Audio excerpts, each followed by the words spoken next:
Nyo ba may na-discover akong iluto? Ito ang pochero. Kaya naman, isi-share ko sa inyo. Sobrang solid nito. Kung gusto mong malaman kung paano lutuin, abay tapusin mo yung video na to para all good. At tara, simulan na natin to. Ito yung mga sangkap na gagamitin natin.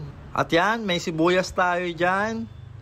Tapos bawang, gagamit din tayo. At pamintang durog, yan. At gagamit din tayo ng magic sarap. Magic sarap, baka naman. Char. At syempre, gagamit din tayo ng patis. Meron din tayo ditong hotdog. At meron din tayong tomato sauce. Tapos, kailangan din natin ng saging na saba. Yan. Syempre, ang hindi mawawala ang baboy. Tapos, may mga gulay din tayo dyan. Baguio beans, meron patatas, at repolyo. Ang una natin gagawin nagpainit lang ako ng kawali dyan at nilagyan ko ng mantika. Tapos, pipirito lang natin yung patatas. Tapos, yung saging na saba.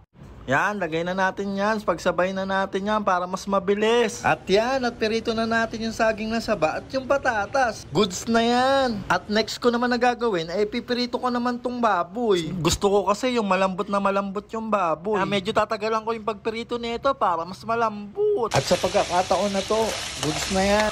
Magigisa naman tayo ng bawang at sibuyas. Yan, tabi-tabi lang muna natin para makapagprito tayo.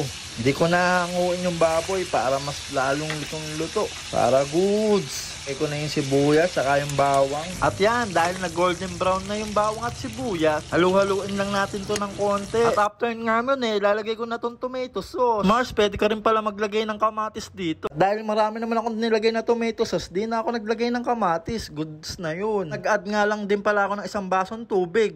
At ilalagay ko na tong magic sarap. Siyempre, para lalong sumarap. Tapos, lalagay ko na rin yung pamintang durog. Isasabay ko na rin tong siling green at saka siling pula. Para mas lalong solid yung lasa.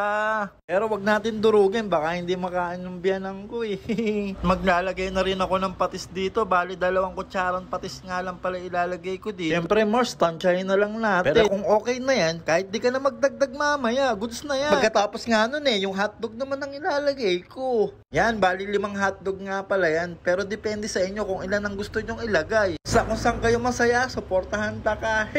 Ganun. At yan, pakuluan muna natin siya ng 30 minutes. Sa pagkakataon na to, kumukulo na siya. Ilalagay ko na yung pinirito natin kanina, yung saging na saba, tsaka yung patatas.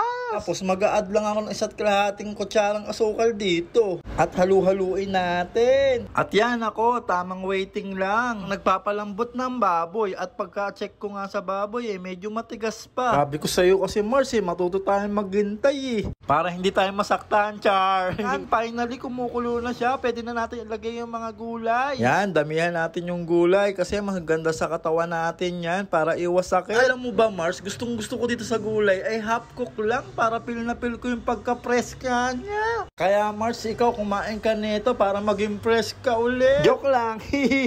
Mga Mars, mga sis, itry nyo na itong lutuin. Sobrang dali lang nito at good for the health kasi may mga gulay pa siya. Ano naman ipakishare mo na to at i-like ang video na to para alam din nila. Favor na rin po, paki-comment naman kung tiga saan kayo para alam ko kung saan nakakarating yung video na to. Salamat! At yan, kakain na tayo. Puputse ko na to. Siyempre, dating gawin, gutom ako kaya magkakamay ako. Pag gutom ka, magpakatotoo ka, magkamay ka. Wow, grabe, napakasarap. Parang goods at quality. Sarap talaga pagka may kasamang gulay. True! Parang goods, quality. Ayan, dito ko na rin tatapusin yung video ko. Maraming salamat sa panonood. Hanggang sa muli, aking kabuhat. Peace out! At ayan, si Commander, geng daw. Bye-bye! Takit sa next vlog!